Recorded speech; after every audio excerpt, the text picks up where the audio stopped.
পুথিভঁৰাল বালিপুতাত গীতে মাতে কবিতাৰে মাঘৰ মালিতা শীৰ্ষক কবি সন্মিলন সম্পন্ন।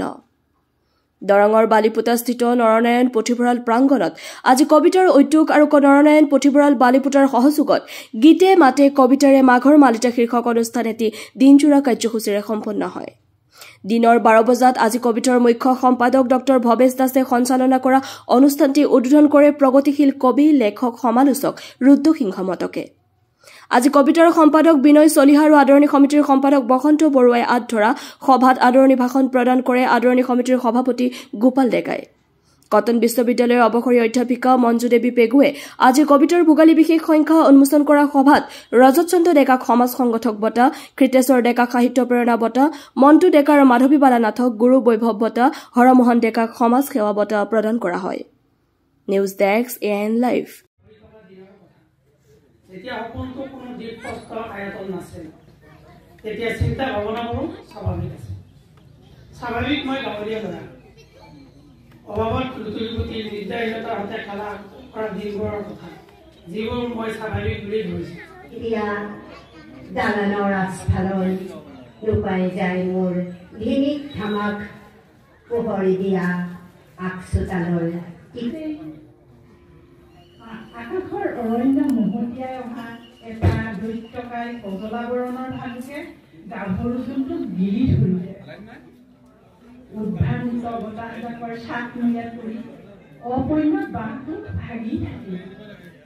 ঠোঁটত মাথো ওলমি ৰল কাল পুৰুষৰ গান। কবিতা লিখা কামটো হয়তো কবিৰ কাৰণে মোটামুটি অলপ সহজ হ'ব পাৰে।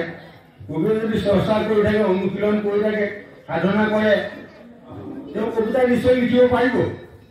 কিন্তু কবিতা এনেকুৱা এটা বিষয়, কবিতা কি তাক কবিতা বোলা হয়।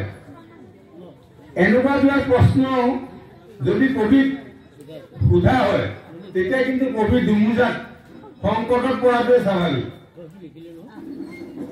আজিলৈকে আমাৰ ভাৰতীয় সাহিত্যতে হওক, বিশ্ব সাহিত্যতে হওক, কবিতা কি বুলি ক'লে খুব কম কথাতে কৈ দিব পৰা, খুব কম শব্দতে প্ৰকাশ কৰিব পৰা তেনেকুৱা সংজ্ঞা বহুত কম।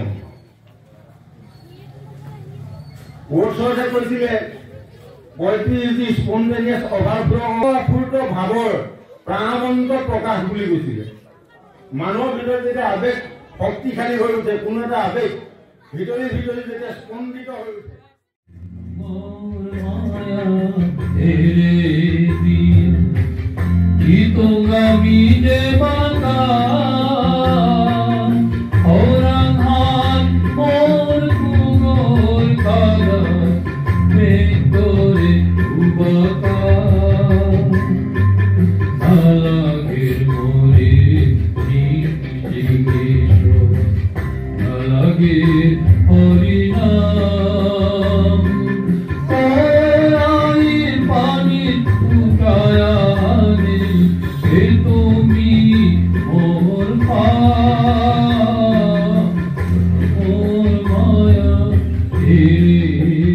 যিকোনো খবৰ আৰু বিজ্ঞাপনৰ বাবে যোগাযোগ কৰক 7896121996 লগতে 7002537271 আৰু 9854011916।